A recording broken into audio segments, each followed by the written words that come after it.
संविधान की जीत थी, देश की जीत थी और विपक्ष की एकता की जीत थी। और वो साफ साफ सत्ता पक्ष के नेताओं के चेहरों पर दिख रही थी, आप सबने भी देखा होगा।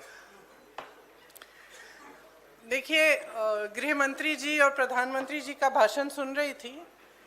कई बार दोनों ने अलग अलग मौकों पर अपने भाषण में कहा कि आप लोग अगर इसके साथ सहमत नहीं होंगे तो आप कभी यहाँ नहीं बैठ सकते, आप कभी सत्ता में नहीं आ सकते, आप कभी जीत नहीं सकते। और इससे बहुत साफ हो गया कि इनकी मंशा क्या थी। हम सब थोड़ा चौंके हुए थे कि अचानक ये सत्र बुलाया जा रहा है, विधानसभा चल रहे हैं, 2 प्रदेशों में अभी अचानक बुलाया जा रहा है, बड़ी जल्दबाजी की जा रही है। किसी को मालूम नहीं था एक दिन पहले तक कि क्या आने वाला है, मसौदे में क्या होगा। मसौदा सार्वजनिक करते हैं सिर्फ एक दिन पहले, ताकि हमें समय भी नहीं मिलता। तो हम सब सोच रहे थे कि ये सब क्या हो रहा है और क्यों हो रहा है। मेरे ख्याल से पूरी साजिश जो रची गई षड्यंत्र की तरह, कि किसी न किसी तरह से हमें सत्ता में रहना है। अगर अभी नहीं किया जाएगा तो 2029 तक जो ये करना चाह रहे हैं परसीमन, 2011 के जनगणना के आधार पर वो नहीं खत्म हो पाएगा। तो ये सब करने के लिए एक तरह से प्लान बनाने के लिए कि परमानेंटली हम सत्ता में कैसे रह सकते हैं और कैसे करें, महिलाओं का इस्तेमाल करके, महिलाओं के नाम पर हम आरक्षण लें। अगर ये लोग सहमत होंगे, पारित हो जाएगा तो एक तरफ हम ये कर लेंगे, दूसरी तरफ से हमें सारी स्वतंत्रता मिल जाएगी कि काट पीट भी करिए सीटों में, किसी तरह से भी आप परसीमन करा दीजिए। 2011 के जनगणना के आधार पर होगा तो जाति जनगणना का भी कोई उनको रिकॉग्निशन नहीं लेना पड़ेगा।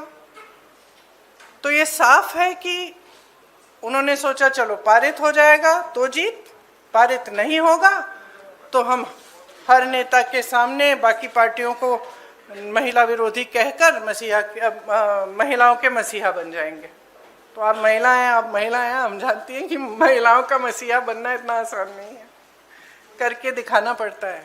एक इतिहास है, कांग्रेस पार्टी का एक इतिहास है, विपक्षी दलों का एक इतिहास है, भाजपा का इतिहास है महिलाओं के संदर्भ में। और वो इतिहास बहुत स्पष्ट है। आपके खड़े होने से सदन में उसका विपरीत कहने से कोई फर्क नहीं पड़ता।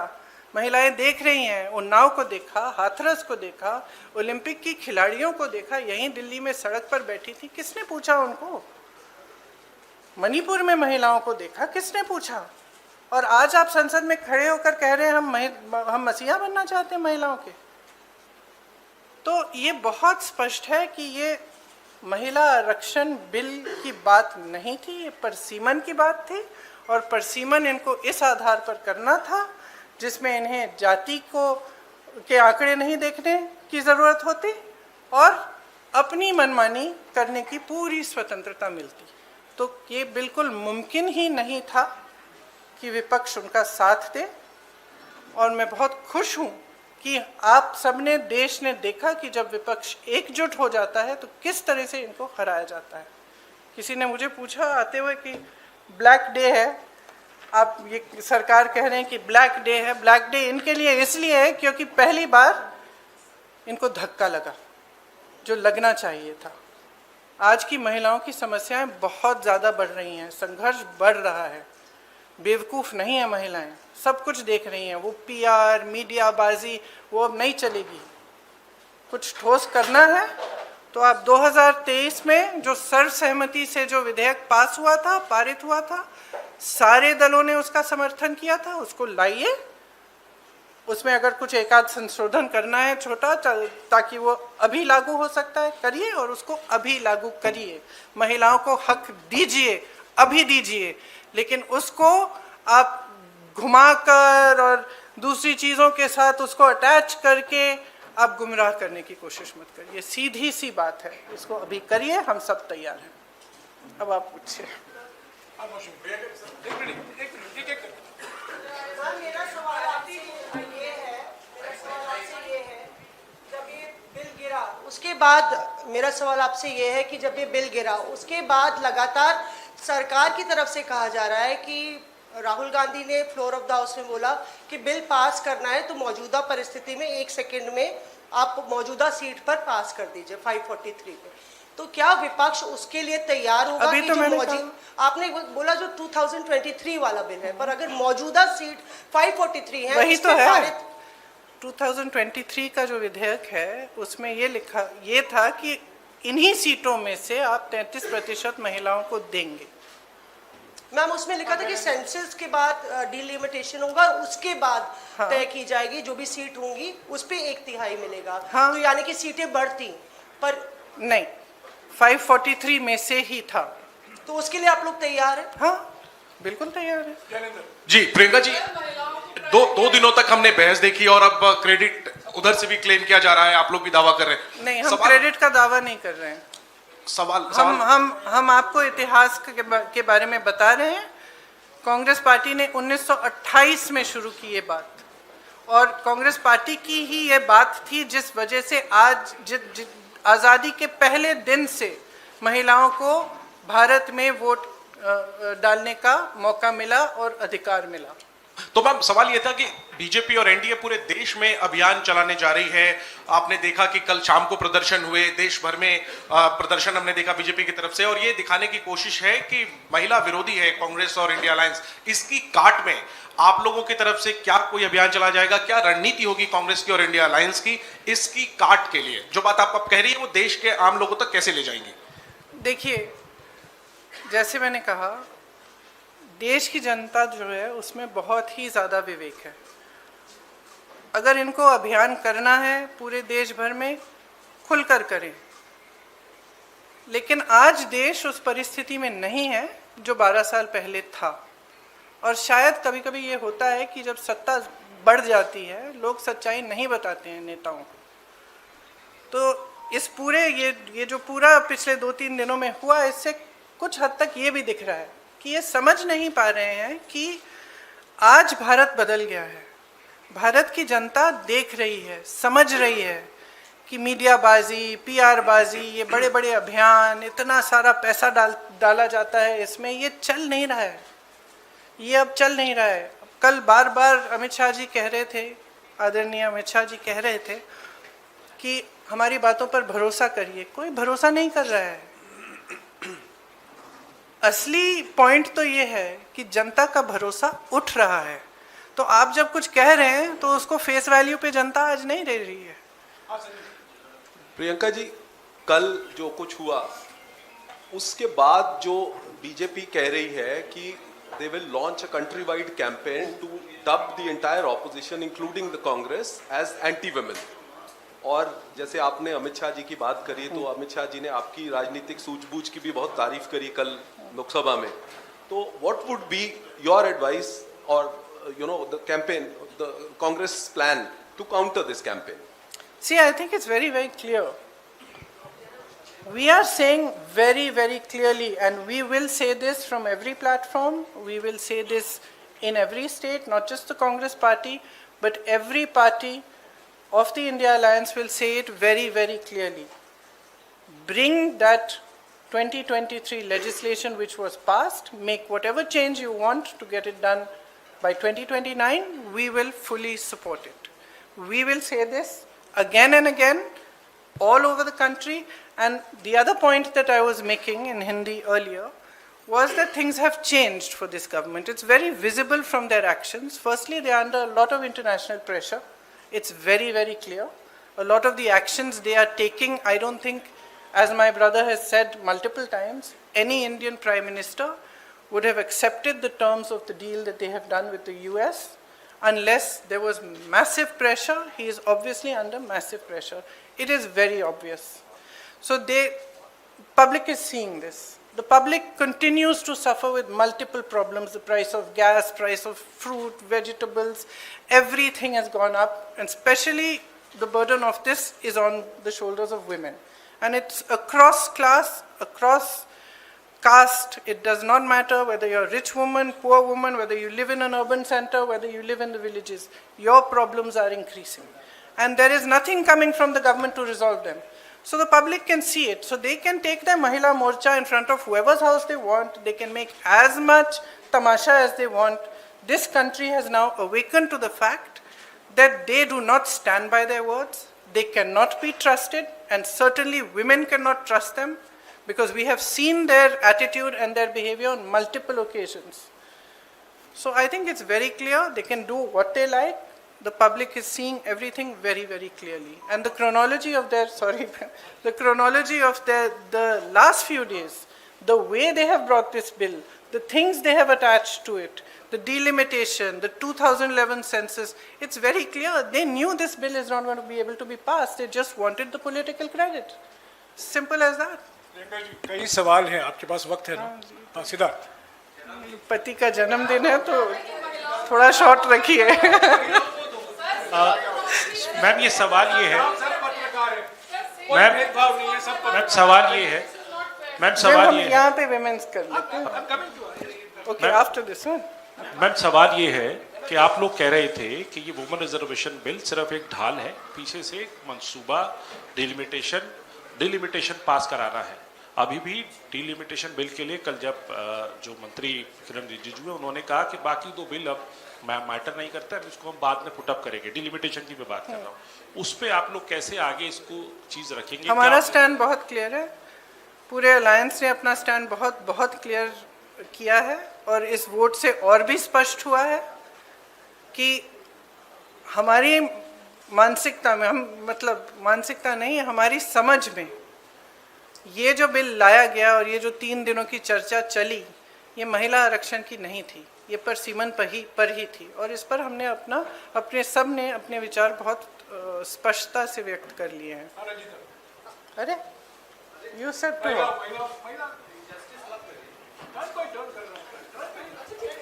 लेटर। मैम सर महिला ही है इधर भी, वो भी और मैं भी। मैम आपने 543 सीटों की, आपने कहा कि 543 मौजूदा सीटों पर सरकार दे दे, तो ओबीसी का उसमें प्रावधान नहीं है, एससी एसटी का तो है, तो क्या उसके लिए भी अगर आप नहीं, उसमें उचित प्रावधान बनाया जा सकता है, क्यों नहीं बनाया जा सकता?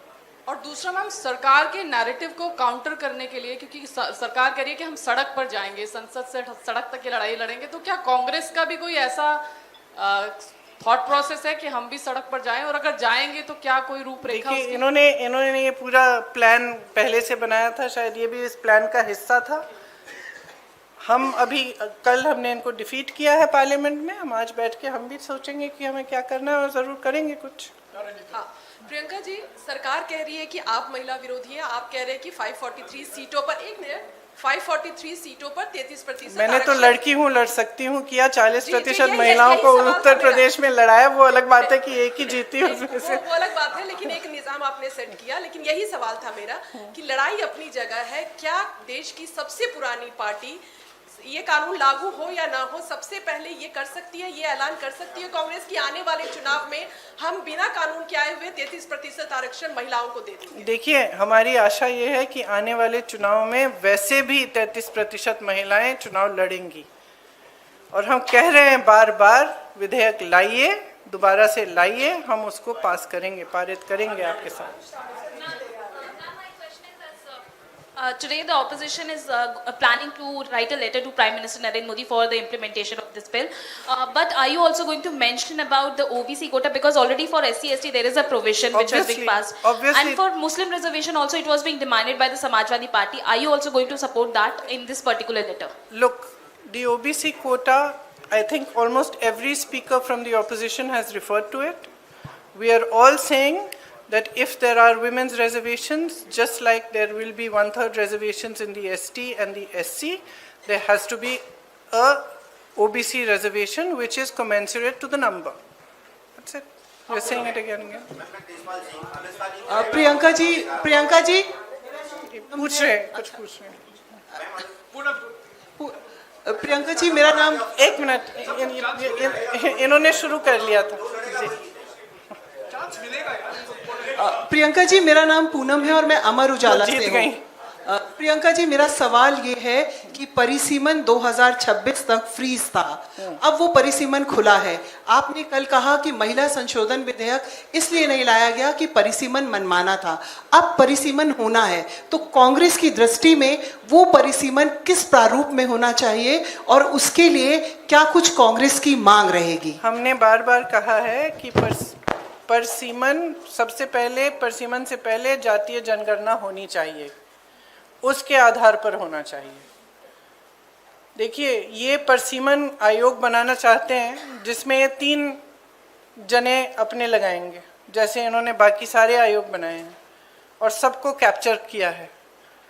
तो हम भरोसा कैसे करें? आपने देखा परिसीमन में इन्होंने असम में क्या किया है और JNK में क्या किया है। विपक्षी दलों के नेताओं की सीटों का विभाजन, अपनी मनमानी से काटपीट।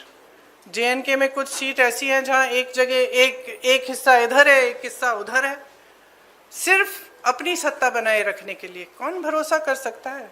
जनता भरोसा नहीं कर रही है। आप कह रहे हैं कि हम भरोसा करें उनकी।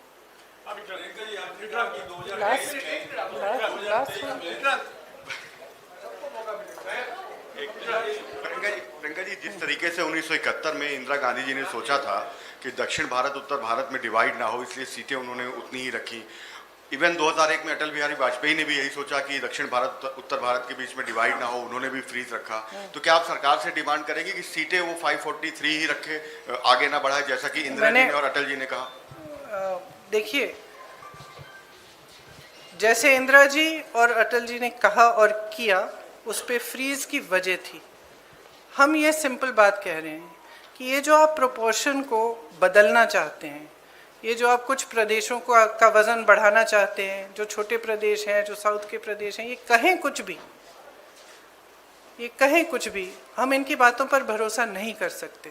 और अगर इन्होंने ऐसा किया कि छोटे प्रदेशों को, दक्षिण के प्रदेशों को का वज़न इन्होंने कम किया, तो देश में बहुत ज़्यादा संकट पैदा करेंगे। तो इससे हम सहमत नहीं हो सकते। तो हम बिल्कुल इस पक्ष में हैं कि जैसा है वैसा ही रहना चाहिए, प्रोपोर्शन के तौर पर।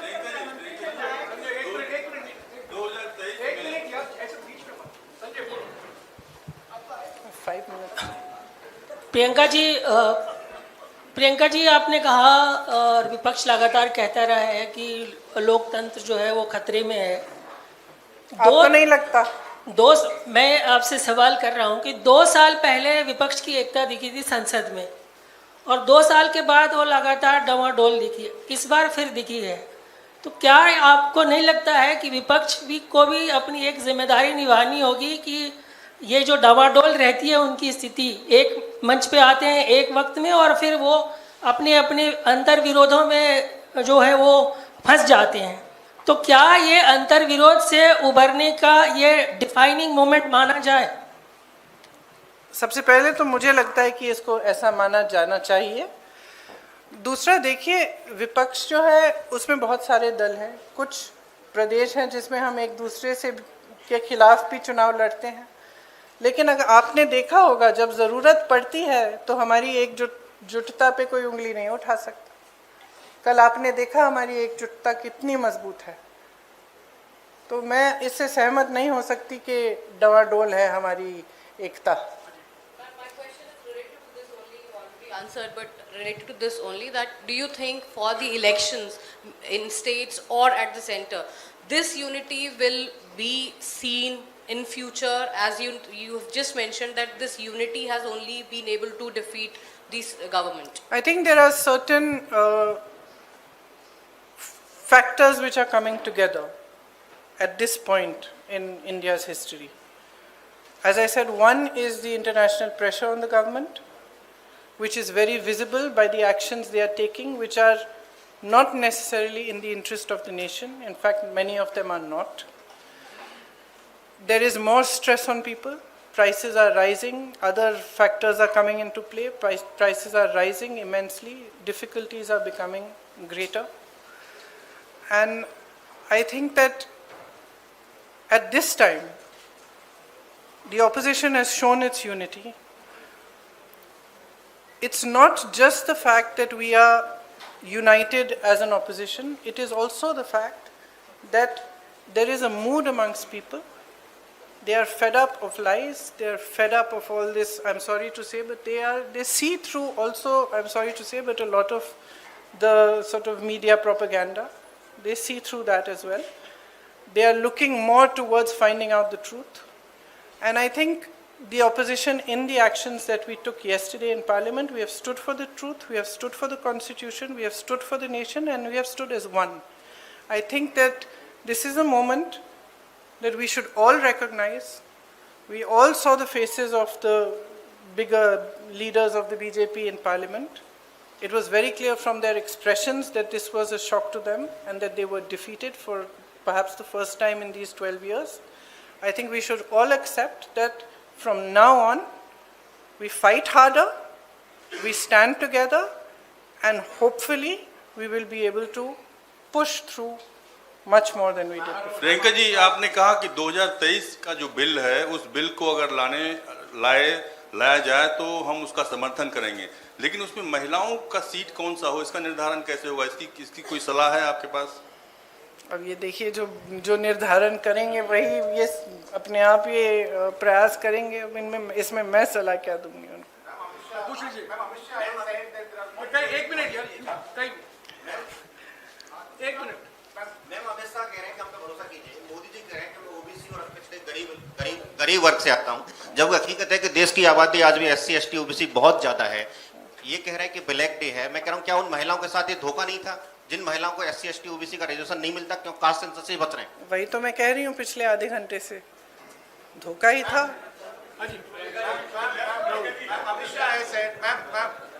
Last. Ma'am, Amit Shah has said that there are 120 constituencies. 1 and 2.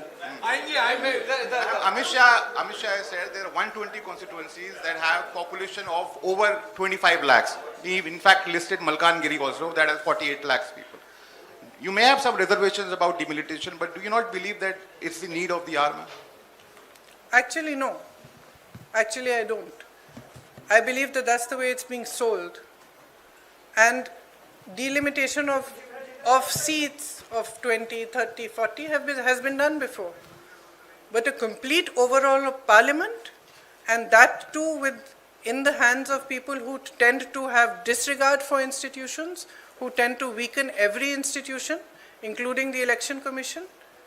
How can you expect us to support this? It's not possible for anybody who loves democracy, who loves this country, to support such a thing. Ma'am, Neeraj के बाद। Now he's asking. He's already started. आप बोलिए। आपने खुद suggest किया अभी कि ये परिसीमन था, दरअसल ये महिला आरक्षण के लिए नहीं था।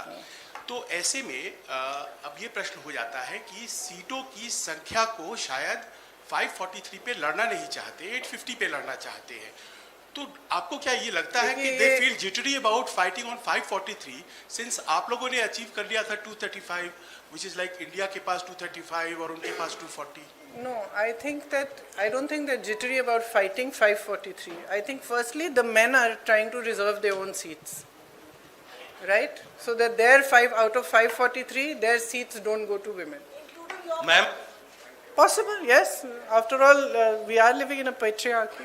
Ma'am. So firstly, there's that issue. Secondly, as I said, we cannot trust them with delimitation because their attempt that we have seen in Assam and in J&K has been it's been completely designed in a way that they should win, designed in a way that it benefits them.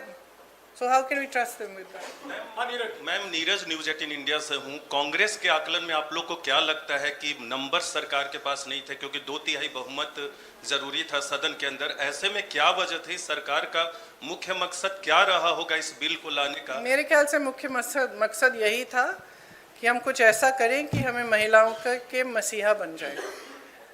अगर हम bill पारित नहीं होता है तो हम घर घर जाके कहेंगे कि ये महिला विरोधी है और देखो हम तुम्हारे लिए कुछ करने की कोशिश कर रहे थे और इन्होंने करने नहीं दिया।